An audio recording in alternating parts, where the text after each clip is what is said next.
Namaskar. We have started the chapter Socialism in Europe and Russian Revolution. उसका आज हम एक बहुत महत्वपूर्ण हिस्सा करने जा रहे हैं क्योंकि इस बात पर ही पूरा रशियन रेवोल्यूशन का चैप्टर टिका हुआ है। इस बात को बड़े ध्यान से समझना है। सब टॉपिक है the coming of socialism in Europe. तो अब हम सोशलिज्म का एग्जैक्ट मीनिंग समझेंगे। चैप्टर के शुरुआत से हम इस शब्द का बार बार उच्चारण करते आ रहे हैं, बार बार इस शब्द का इस्तेमाल हम लोगों ने किया है। तो सोशलिज्म क्या होता है, कौन सी वो फिलॉसफी है, और दूसरी फिलॉसफी कैपिटलिज्म, उसके बारे में हम लोग अभी डेफिनेशन करेंगे। लेकिन डेफिनेशन को बहुत बेहतरीन तरीके से समझने के लिए छोटी छोटी बातें मैं आपको बता देता हूं। फैक्टर ऑफ प्रोडक्शन एक शब्द मैंने यूज किया है, इस बात को केवल आप समझ लें। देखिए, किसी भी चीज को प्रोड्यूस करने के लिए, प्रोडक्शन करने के लिए हमारे पास कुछ फैक्टर्स होने आवश्यक हैं, जिनमें लैंड है, लेबर है, कैपिटल है, और चौथी सबसे इंपॉर्टेंट चीज है ह्यूमन ब्रेन, ह्यूमन इंटेलिजेंस। तो ये चार फैक्टर ऑफ प्रोडक्शन है। इनकी सहायता से हम किसी भी चीज में प्रोडक्शन कर सकते हैं, चाहे वो एग्रीकल्चर का हो, चाहे इंडस्ट्रीज का हो। तो यहां से हम सोशलिज्म को समझते हैं कि जब फैक्टर ऑफ प्रोडक्शन पूरी कम्युनिटी के हाथ में रहे। देखिए, लिखा है मैंने, factor of production controlled by the society as whole. जब ये फैक्टर ऑफ प्रोडक्शन पर कंट्रोल सोसाइटी का हो। दूसरी बात है कि जो उससे प्रोडक्शन हो, उसका जो प्रॉफिट हो, वो सब में इक्वली डिवाइडेड हो। ऑब्जेक्टिव इसका होता है टू सर्व द सोसाइटी। अब देखें what we mean by socialism. Definition देने से पहले एक और फिलॉसफी के बारे में हम जान लेते हैं, वो है कैपिटलिज्म। देखिए, जब भी किसी शब्द के साथ आईएसएम जुड़ जाता है, मैंने पहले बताया था, वो आइडिया से आइडियोलॉजी हो जाती है। जब एक ही आइडिया पर बहुत सारे लोग एक ही मत रखते हैं, विश्वास करते हैं और उसको फैलाने का प्रयास करते हैं, तो उसको फिलॉसफी कहते हैं। दूसरी फिलॉसफी कैपिटलिज्म।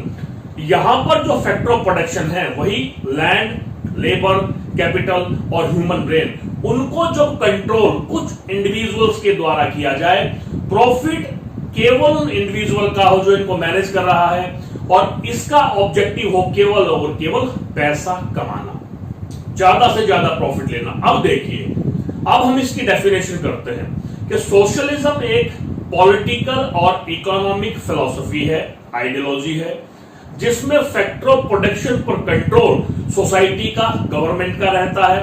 प्रॉफिट को सभी लोगों में उनकी क्षमता के अनुसार, योग्यता के अनुसार बराबर बंटवारा किया जाता है, और इसका मेन उद्देश्य होता है टू सर्व द सोसाइटी। तो socialism is a political and economic philosophy in which the factor of production controlled by the society as whole, the main motive is to serve the society, the profit is equally divided. That is socialism.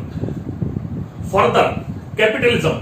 Again, the capitalism is a political and economic philosophy in which the factor of production is controlled by few, by individuals, and the main objective is to earn the profit, and profit remains in few hand. ये philosophy है, socialism की definition है। Capitalism चलता आ रहा था, कुछ लोगों के हाथ में कंट्रोल था इकोनॉमिक रिसोर्सेज का, उसके खिलाफ एक नई फिलॉसफी आई थी सोशलिज्म की। अब देखते हैं the coming of socialism in Europe. देखिए, सोशलिज्म की जो आइडियोलॉजी थी, उसने धीरे धीरे धीरे धीरे यूरोप में अपने पैर पसारने शुरू कर दिए, क्योंकि कैपिटलिज्म से लोग बहुत ज्यादा डिस्टर्ब थे। जो कैपिटलिज्म फिलॉसफी को फॉलो करता है उसको कैपिटलिस्ट कहते हैं, कैपिटलिस्ट कंट्री कहते हैं, और जो सोशलिज्म को फॉलो करता है उसको सोशलिस्ट कहते हैं, और उस देश को सोशलिस्ट कंट्री कहते हैं। सोशलिज्म क्यों आया यूरोप में? हालांकि सोसाइटी में बहुत सारे बाइफर्केशन बताए जाते हैं अलग अलग जगह पर, लेकिन अगर गौर से देखें, गहरे से देखें, तो सोसाइटी में केवल और केवल दो ग्रुप हैं। क्या ग्रुप है? एक ग्रुप जिनके पास सभी संसाधन हैं, और दूसरा ग्रुप है जिनके पास कोई संसाधन नहीं है। पहला जो ग्रुप है वो सभी प्रकार की फैसिलिटीज को अवेल करता है, बढ़िया एजुकेशन लेता है, लग्जरी चीजों पर डिपेंड रहता है, एंजॉय करता है। दूसरी तरफ वो लोग हैं जिनको सब्सिस्टेंस क्राइसिस का सामना करना पड़ता है, भूखों मरने की नौबत आती है। या यूं कहें, एक शब्द मैंने यहां इस्तेमाल किया था, सोशलिज्म वाले चाहते हैं कि there should be no class in the society, rich और पुअर नाम की कोई सोसाइटी ना हो सोसाइटी के अंदर। जबकि कैपिटलिज्म चाहते हैं yes there should be gap between rich and poor. है एक तरफ है जो प्रॉपर्टी वाले लोग हैं, मैंने बताया सोसाइटी में दो तरह के लोग हैं। एक तरह के ये लोग हैं जिनके पास बहुत सारी प्रॉपर्टी है, लग्जेरियस लाइफ जी रहे हैं। दूसरी तरफ जिनके पास कोई प्रॉपर्टी नहीं है, उनको मेहनत करना पड़ती है, बहुत सारा काम करना पड़ता है, जब जाकर के 2 वक्त का खाना उन्हें मिलता है। लैंडलॉर्ड जिनके पास बहुत ज्यादा जमीन है, एक समूह है जिसके पास देश की बहुत ज्यादा लैंड है, उस लैंड से वो प्रोडक्शन करते हैं और बहुत बढ़िया लाइफ को लीड करते हैं। दूसरी तरफ लैंडलेस लेबर है। यूं कहें कि ऐसा लगता है कि जैसा उनका जन्म इन लैंडलॉर्ड को सर्व करने के लिए होता है। यही वे लोग हैं जो उनके खेतों में काम करते हैं, लेकिन जो सारा प्रॉफिट होता है वो लैंडलॉर्ड के हाथ में जाता है। तीसरी तरफ है इंडस्ट्रियलिस्ट, जो व्यक्ति पैसा लगा करके इंफ्रास्ट्रक्चर को बिल्ड करता है, मशीनों को परचेज करता है, ह्यूमन ब्रेन को खरीदता है, कैपिटल का मूव करता है, वो है इंडस्ट्रियलिस्ट। दूसरी तरफ है लेबर क्लास, जो काम करती है, दिन रात काम करती है और इंडस्ट्रियलिस्ट की इंडस्ट्री को प्रोडक्टिव बनाती है, लेकिन इनके पास सभी रिसोर्सेज हैं, सभी लग्जरीज हैं, काम भी बहुत कम कर रहे हैं, केवल और केवल इनको बाय बर्थ जो प्रिविलेज मिली हुई है, एंसेस्ट्रल जो प्रॉपर्टी मिली हुई है। बहुत कम लोग ऐसे हैं जो इन प्रॉपर्टी को, इन लैंड को खुद जनरेट करते हैं, खुद करते हैं, खुद इंडस्ट्री डेवलप करते हैं। ज्यादातर वो लोग हैं जिनको अपने बाप दादाओं की जमीन मिली हुई है, इंडस्ट्रीज ऑलरेडी सेटअप हैं। दूसरी तरफ वो तबका है जिनके पास रहने के लिए बहुत छोटे छोटे मकान हैं, सैनिटेशन की प्रॉब्लम है, खाना पीना ढंग से नहीं मिलता, माल न्यूट्रिशन है, जिनके बच्चे बढ़िया एजुकेशन नहीं ले पाते, हेल्थ प्रॉब्लम हो पाती। ये 2 तरह के ग्रुप यूरोप में भी थे।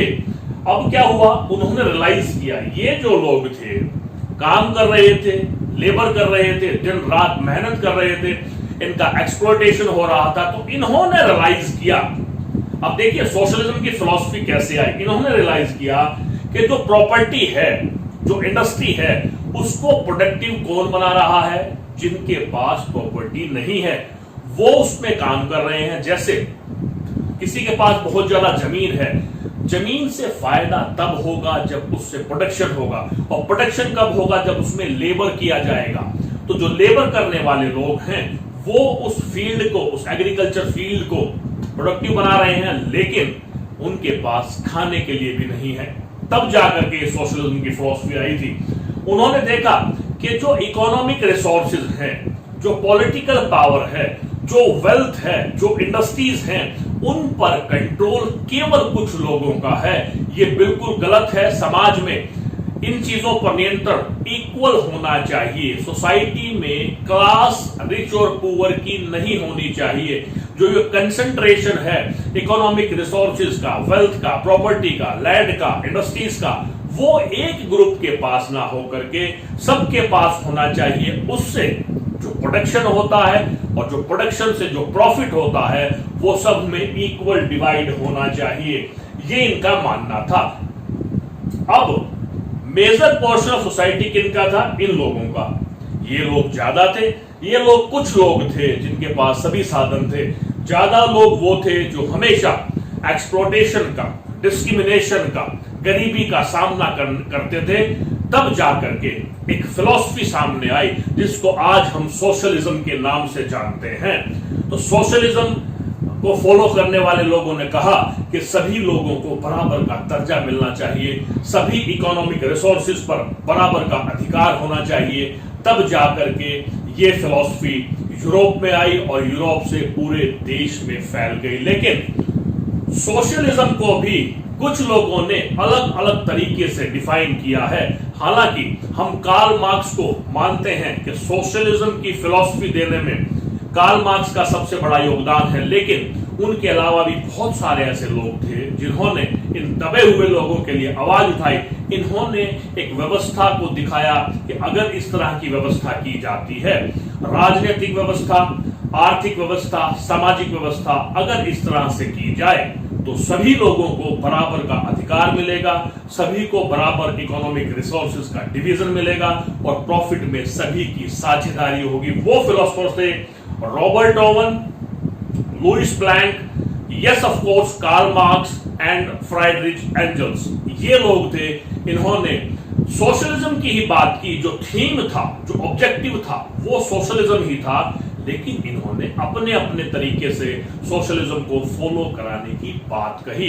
देखिए, कैपिटलिज्म, सोशलिज्म, वाई सोशलिज्म की जो डिमांड थी, जो रिक्वायरमेंट थी यूरोप में, जिसको रियलाइज किया गया, ये हमने पढ़ा है।